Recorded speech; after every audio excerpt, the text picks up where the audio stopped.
This story is titled, My Wife Secretly Adopted a Child While I Was Deployed and Forged My Signature. Then my whole family helped her hide it from me until I returned. Hi everyone! Before we dive in, a quick favor. If you enjoy content like this, please hit the subscribe button. It's free, supports the channel, and make sure you never miss out on amazing videos. Alright, let's get started. Hey everyone! Never thought I'd be here airing my personal mess, but I don't know what else to do. My head's still spinning from what went down.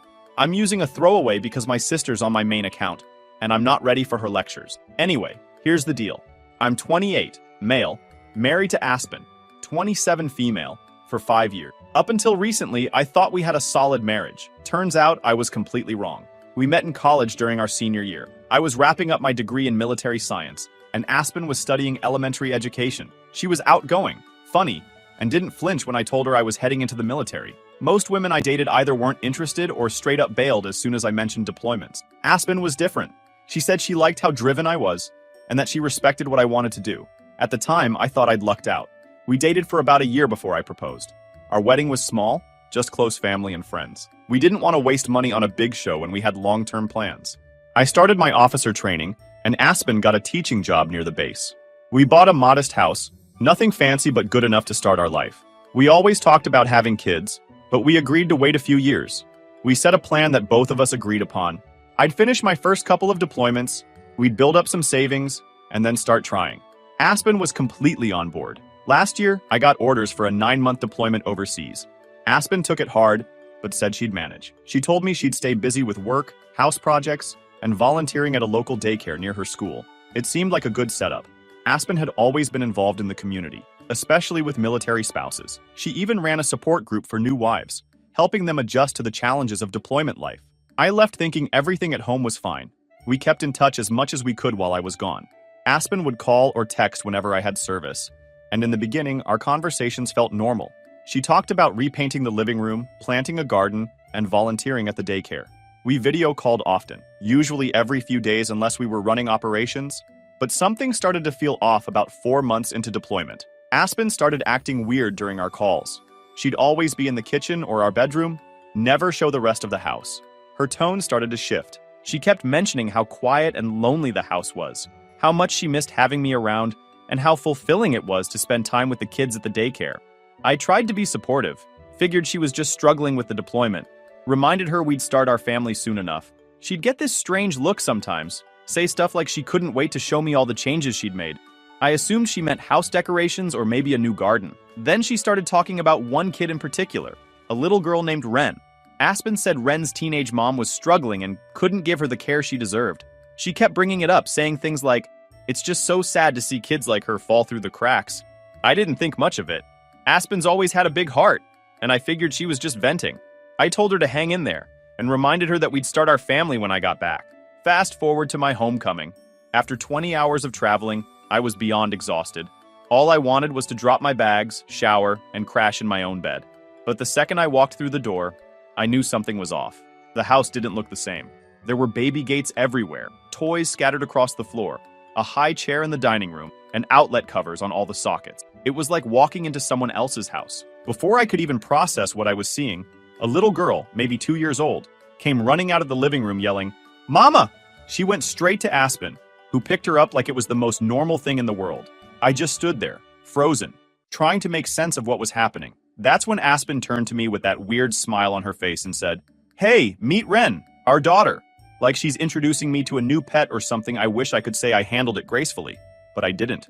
I couldn't even speak. My brain was still stuck on the fact that I'd left 9 months ago to a house with no kids and came back to a toddler. I didn't even get a, "Hey, honey, welcome home." Instead, I came back to, "Oh, by the way, I made a massive life-changing decision without you. Surprise! Here's our kid." I was so stunned I couldn't even get words out at first. Aspen must have noticed I wasn't reacting because she started rambling. She said she met Ren at the daycare, found out her mom was giving her up, and just knew she was meant to be ours. She kept talking about how she couldn't let Ren end up in the foster system and how adopting her was the right thing to do.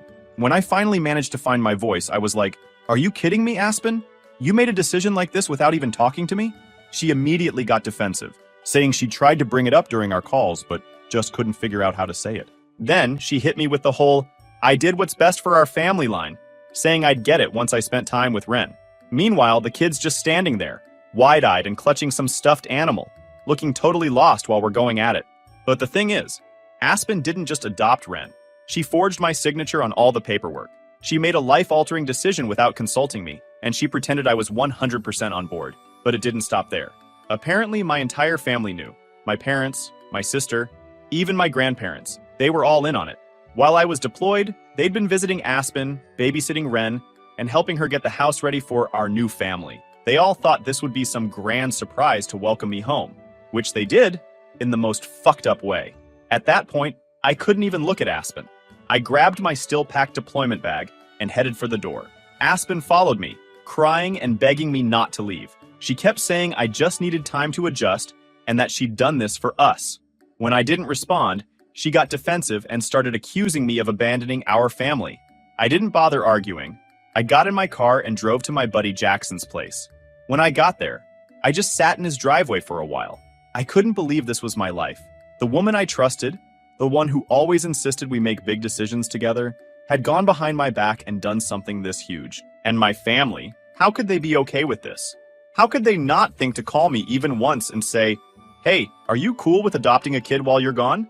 I spent that first night at Jackson's house, replaying everything in my head. I knew Aspen had crossed a line, but I didn't realize just how deep this betrayal went. At the time, I thought it was just a bad decision she made in the heat of the moment. I didn't know it was just the tip of the iceberg. Jackson is suggesting I see a lawyer and figure out my options. But seriously, what options do I even have? Either I suck it up, accept this insane betrayal, and try to be a father to a kid I never agreed to adopt, or I'm the jerk who walked out on his family. Meanwhile, Aspen's got everyone patting her on the back for doing this superhumanly thing by giving a home to a child in need. No one seems to care that she completely trashed my trust, turned my family against me, and made a life-altering decision without even consulting me. And tomorrow, I've got to head back to base and explain to my CO why I'm not staying at my registered address anymore. The whole situation is a complete dumpster fire, and I have zero clue how to fix it. That's why I'm posting here. I thought I could use some outside perspectives. Update 1. Hey again. These past weeks have been absolute hell. I thought of giving you an update. So the first thing I did the next morning after staying at Jackson's house was call a military family lawyer. I needed to know what my options were, just like what Jackson suggested. So I laid it all out for the lawyer. My wife adopted a child without my knowledge or consent, forged my signature on the paperwork, and somehow roped my family into the whole thing. I told him I didn't even know what my legal rights were in this situation. This isn't just a domestic issue, he said. It's fraud, plain and simple. He explained that forging my signature on legal documents, especially for something as big as adoption, was a serious crime. It wasn't just a breach of trust, it was identity theft. He said I could press charges, but I needed to be prepared for what that might mean. There was no way to untangle this quietly. If I wanted to pursue legal action, it would get messy, fast. Before I made any decisions, I needed to confront Aspen. I wanted to hear her explanation face to face. Maybe part of me was still clinging to the hope that this could somehow be undone. I called her and told her to meet me at a coffee shop near Jackson's house. I didn't want to go back home yet, not until I knew exactly what I was dealing with. Aspen showed up about 15 minutes late, holding a folder and looking more annoyed than apologetic. She sat down across from me and, without any preamble, handed me the folder. Inside were copies of the adoption paperwork, complete with my forged signature. I stared at it, barely able to process what I was looking at. "You weren't here to sign it, and we didn't have time to wait," she said, like that was a perfectly reasonable excuse. "The adoption agency needed both parents' consent, and I knew you'd come around once you met Ren." "Come around?" I said, barely keeping my voice steady. "You lied to me. You lied to the agency. You forged my name. This isn't some impulsive decision. You planned this." She leaned back in her chair and crossed her arms. "I didn't have a choice. The agency said they'd place Ren with another family if I didn't act fast. I wasn't about to let that happen. She needed us." I was confused how serious she was about that. Aspen wasn't apologetic or remorseful. She was defensive. In her mind, she'd done nothing wrong. When I brought up the legal consequences of forging my signature, she waved it off like it wasn't a big deal. "Do you really think anyone's going to press charges over this? I'm her mother now, and you're her father. We're a family. End of story." She talked as if she has the complete right to decide what to do in our lives now, without consulting me. I stood up and left without another word. There was no point arguing with someone who didn't even understand the gravity of what they'd done. On my way back to Jackson's, I called the adoption agency. I needed to know exactly how this happened, and how much of it was built on lies. The caseworker who handled Ren's adoption sounded shocked when I told her who I was. She said Aspen had told them I was a civilian contractor working overseas and couldn't be present to sign the paperwork in person. Aspen had provided a notarized affidavit, also forged, stating that I fully supported the adoption. The caseworker offered to send me copies of all the documents, and when I saw them, I felt physically sick. It wasn't just my signature. Aspen had fabricated an entire backstory about how we'd been trying to adopt for years, and how this was our dream come true. I couldn't wrap my head around it. This wasn't just a lie. It was a whole alternate reality Aspen had created in her imagination, complete with fake paperwork and a fictional version of me. Every conversation we'd ever had about our future, about finances, about trust, now felt like a joke. Was I just a prop in her little fantasy? Did she even care what this would do to me? Or was I nothing more than an obstacle she had to work around? The betrayal wasn't just about the adoption. It was the fact that she'd rewritten my life without my consent. I decided to check our joint bank account, or rather, what used to be our joint bank account. It was empty. Every penny of the $55,000 we'd saved over the years was gone. Aspen had drained it to pay for the adoption fees, Ren's medical expenses, and God knows what else. She had also maxed out 2 credit cards I didn't even know existed, both opened in my name. My head was spinning. I had to know how far this went, and who else had been pulled into her scheme. That's when I decided to call my parents. My mom answered, and as soon as I brought up the adoption, she didn't miss a beat defending Aspen. She told me Aspen had come to them months ago, explaining how much she wanted to adopt and how we'd supposedly talked it over and agreed on it. Not only did they believe her, but they also loaned her $15,000 to help cover the costs. She just wanted to make your dream come true, my mom said, like that was supposed to make it okay. When I asked why they didn't think to call me and check, my mom brushed it off, saying Aspen convinced them it was meant to be a surprise, a way to lift my spirits after deployment. She didn't apologize or even seem to get why I was upset. Instead, she doubled down, saying Aspen had done something selfless by giving a home to a child who needed it. The more she talked, the more I realized my own mother wasn't on my side in this mess. By this point, I was angry, confused, and completely overwhelmed. Aspen had turned my life into a mess of lies and debt, and everyone around me had been complicit. The final straw came when I checked my credit report. Alongside the 2 maxed-out credit cards, there were inquiries from multiple adoption agencies. It wasn't just Ren. Aspen had tried to adopt at least 2 other children before her. Both attempts had fallen through because the birth mothers changed their minds. Aspen never mentioned any of this to me, and now it was clear this wasn't some one-time lapse in judgment. This was a pattern of behavior. I spent the rest of the week gathering every piece of evidence I could find. Bank statements, credit reports, forged documents, anything that showed the full extent of what Aspen had done. I wasn't sure what my next move would be, but one thing was clear. This wasn't just about saving my marriage anymore. Aspen's lies had put me in legal and financial jeopardy, and I couldn't just let it slide. While all this was happening, Aspen kept texting and calling me. Her messages were a mix of apologies, justifications, and guilt trips. One minute, she'd beg me to come home and fix this together. The next, she'd accuse me of abandoning my family. When I didn't respond, she started sending pictures of Ren, saying things like, "She misses her daddy," and "How can you walk away from her?" I blocked her number. That didn't stop her. She started reaching out to my family, trying to turn them against me. My parents called, saying I needed to move past this and focus on what's best for Ren. My mom even said, "You're her father now, whether you like it or not." I reminded her that I didn't agree to any of this, but she just kept saying how much Ren needed me. It was like no one cared about how Aspen had lied and manipulated everyone. They only saw the outcome, a child who needed a home. My sister Dakota, however, finally started to see the bigger picture. She came to visit me at Jackson's house, and for the first time, she admitted she felt duped. Aspen had told her a completely different story, claiming we'd talked about adoption before my deployment and that I was supportive but too focused on work to handle the details. Dakota said she believed Aspen because it sounded like something I'd say. Hearing that made me realize just how much Aspen had manipulated not only me, but everyone around us. She had crafted this narrative so perfectly that no one thought to question her. Things escalated when my parents showed up at Jackson's unannounced. My dad was quiet, but my mom went straight into a lecture about how I was punishing Aspen for being proactive.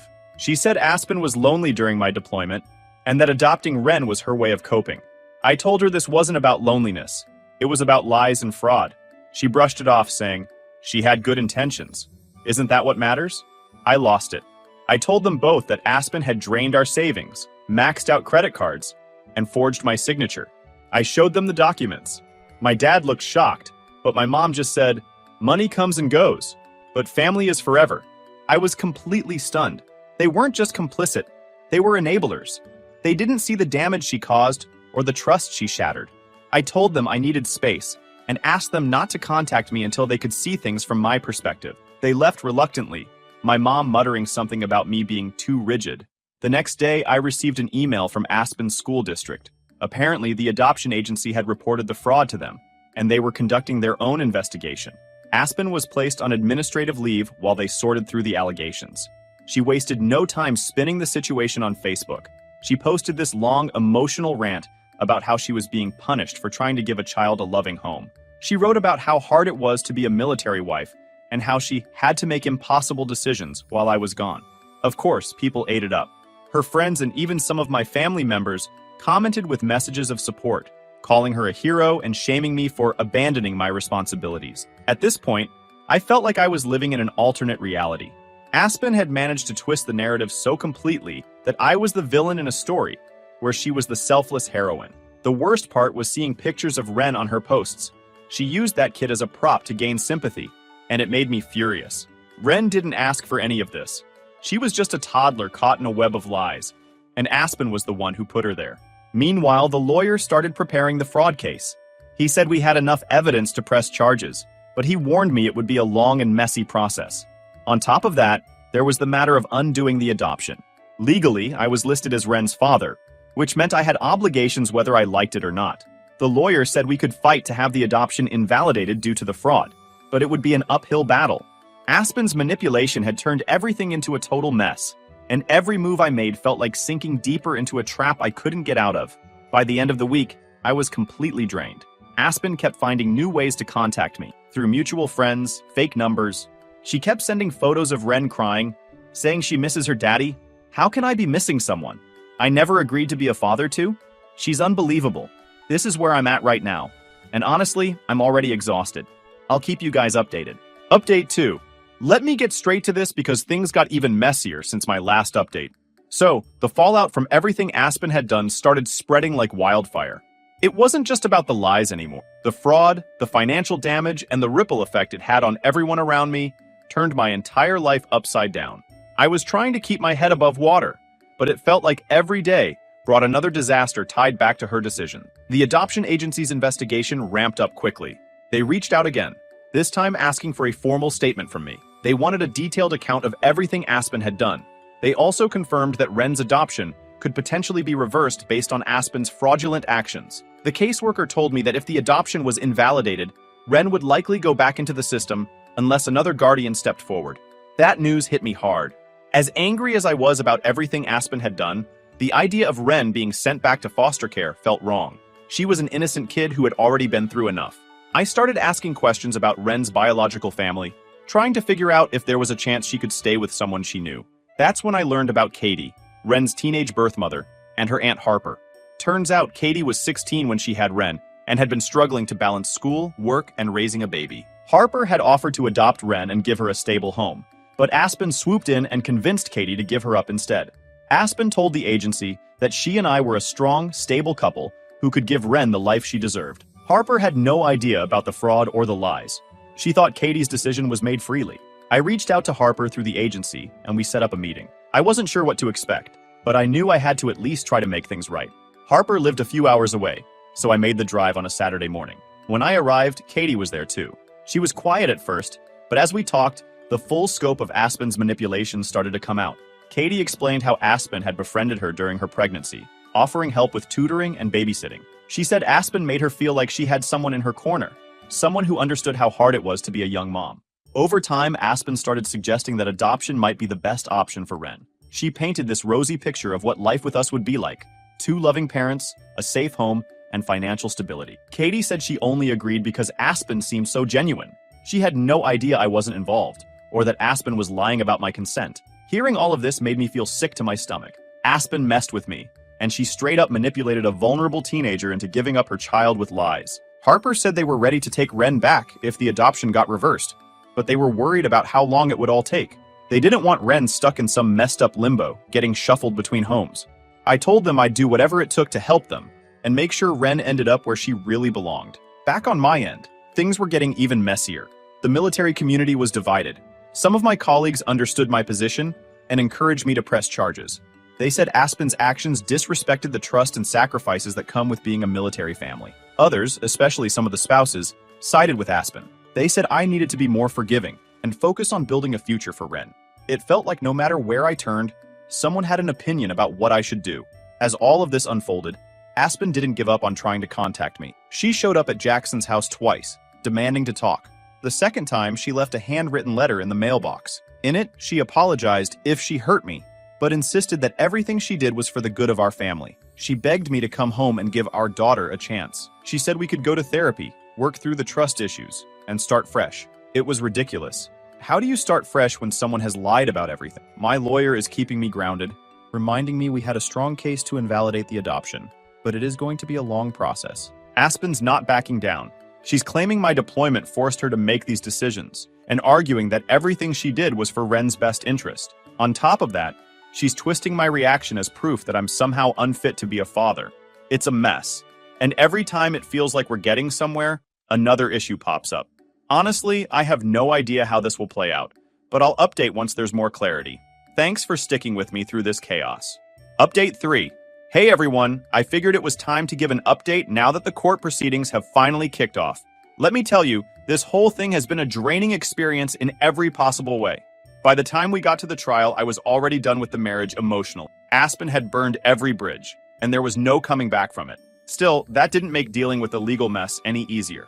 It's like trying to untangle a knot someone keeps tightening just to spite you. Anyway, here's how it's been going so far. The first issue was Ren. The court had to decide whether the adoption would stand or if it would be reversed based on the evidence of fraud.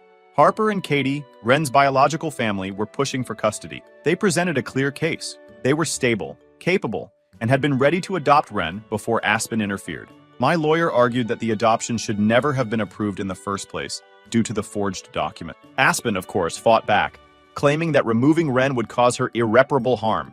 She painted herself as a devoted mother who was just trying to do the right thing. The hearings dragged on for weeks. Every session was a painful reminder of how far Aspen had gone to create this mess. She brought in character witnesses, friends, colleagues, and even my own parents, who testified about what a loving mother she was. I couldn't believe my parents were still supporting her after everything. My mom especially was completely convinced that Aspen's intentions somehow justified her actions. My dad was more subdued, but he didn't speak up against her either. The court eventually ruled to invalidate the adoption. The judge cited the forged documents, the lies to the adoption agency, and Aspen's manipulation of Katie as reasons why the adoption couldn't stand. Ren was placed with Harper, and the agency worked with her to finalize the transfer of custody. While I was relieved that Ren would finally have a stable home, it was bittersweet. She didn't deserve any of this. Aspen had uprooted her life and dragged her into a situation she didn't understand. I hoped Harper and Katie would give her the stability she needed to heal. Once the adoption was overturned, the divorce started moving forward. Well, sort of. Aspen made sure it wasn't smooth sailing. True to form, she dragged out every decision, refusing to settle on anything. She even demanded spousal support, claiming I had abandoned her and left her with no financial stability. My lawyer shut that nonsense down fast, pointing out that she'd drained our savings and left me with a mountain of debt. Still, the back and forth with her lawyer was draining. Every email felt like a slap in the face, a constant reminder of just how far things had fallen apart. Then, there was the financial fallout. Aspen's spending spree during her adoption mission had left me nearly $80,000 in debt. Some of it was cleared after I filed a fraud report, but a big chunk was still hanging over my head. Aspen tried to argue that the debt was shared marital responsibility, since we were married when it was incurred. My lawyer fought hard, and eventually, the court ruled that she was responsible for paying back a good portion of it. Did I expect her to actually pay it? Not really. But at least on paper, she was held accountable for once. Her behavior during the divorce was absolutely wild. She showed up at my base more than once, causing scenes and demanding to talk. At one point, she even brought printed photos of Ren and handed them out to my coworkers, claiming I was abandoning our daughter. Security had to escort her out twice. My CO was understanding and suggested I take some leave to deal with everything. I also decided to put in for a transfer after the divorce was finalized. Staying in the same town as Aspen felt unbearable. Meanwhile, Aspen continued her drama on social media. She posted these ridiculously long updates about how she was being punished for trying to give a child a loving home. Let her spin her web. I was done trying to defend myself to people who only knew her version of the story. The one small silver lining in all of this was my sister Dakota finally coming around. She started off as one of Aspen's biggest supporters, but as more details came out, she realized how manipulative Aspen had been. Dakota actually apologized for siding with her and even testified during the divorce proceedings about the lies Aspen had told her. It wasn't like everything magically got better, but at least I had one family member who saw the truth and had my back. Aspen's parents, though, whole different story. They doubled down hard, blaming me for pushing Aspen into desperate decisions by being emotionally unavailable during deployment. Right, because me being overseas justifies forgery, lies, and manipulation. At some point, I just stopped trying to reason with them. They're too far into Aspen's version of reality, and honestly, I don't have the energy to deal with it. Final update. Hey everyone, it's been a long road since my last post, but I finally have some closure. This whole situation has been a wild ride, and if nothing else, I've learned more about resilience and starting over than I ever thought I'd need to. As the months dragged on, I started making plans for life after the divorce. I sold the house, too many bad memories tied to it, and decided I didn't want to stay somewhere that constantly reminded me of everything Aspen had done. I found a smaller place closer to my new base, somewhere I could finally hit reset. On top of that, I began the slow, painful process of digging myself out of the financial mess she left behind. It wasn't easy, but I tightened my budget, picked up extra shifts, and slowly started to see the light at the end of the tunnel. When the final divorce hearing came, it was this weird mix of relief and frustration. The court officially dissolved the marriage and ruled Aspen was responsible for part of the debt she racked up. But let's be real, the odds of her actually paying up are next to none. Still, walking out of that courtroom felt like shedding a 500-pound weight.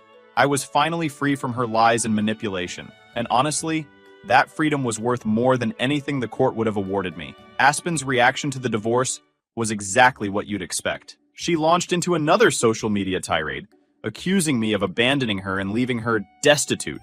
She claimed she was being punished for trying to make a difference, and vowed to appeal the court's decisions. I didn't take the bait.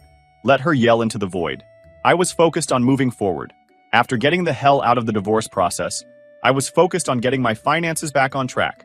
Between the drained savings and the mountain of debt Aspen left me with, it felt like an impossible task at first. I'm still chipping away at it, but I've made progress. I canceled every unnecessary expense, picked up extra shifts, and sold off anything I didn't need. I even sold my car and downgraded to something older but reliable. It's not glamorous, but every little bit helps. Months have already passed and Aspen, thankfully, is out of my life for good. She's back in Oregon with her parents, and the updates I hear about her are few and far between.